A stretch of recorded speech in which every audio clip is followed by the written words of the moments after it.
Nous allons maintenant justifier la formule des probabilités totales dans le cas d'une partition en 2 et dans le cas d'une partition en 3 de l'univers d'une expérience aléatoire.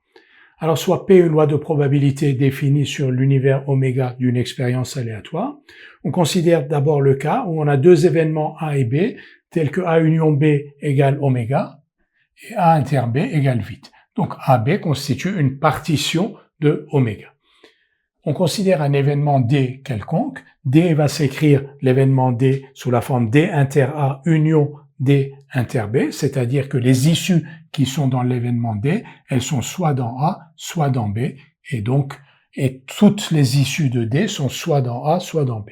Donc D égale D inter A union D inter B, et la probabilité de D est égale à la probabilité de D inter A plus la probabilité de D inter B, parce que D inter A et D inter B n'ont pas d'issue commune. Pourquoi?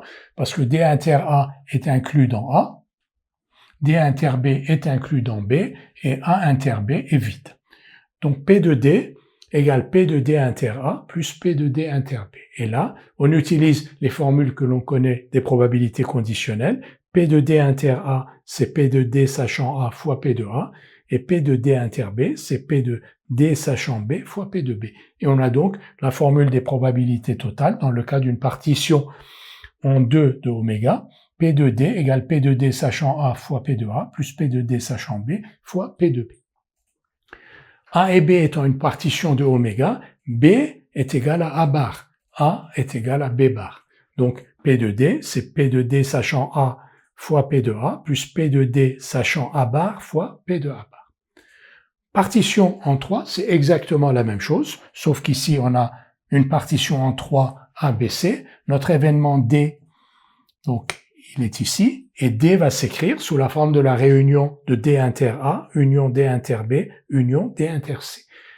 Il n'y a pas d'issue commune entre D inter A, D inter B, D inter B, D inter C et D inter A, D inter C parce que D inter A est inclus dans A, D inter B est inclus dans B, D inter C est inclus dans C, et A, B, C constitue une partition de oméga, donc A inter B égale A inter C égale B inter C égale vide. Donc, la probabilité de D égale probabilité de D inter A plus probabilité de D inter B plus probabilité de D inter C. Et là, on utilise donc les formules que l'on connaît des probabilités conditionnelles. Probabilité de D inter A, c'est probabilité de D sachant A fois probabilité de A.